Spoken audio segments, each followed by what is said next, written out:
pag paalis na kayo mga idol.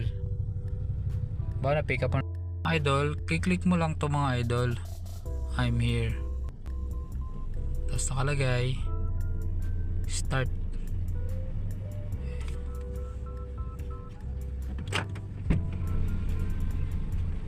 Good evening po.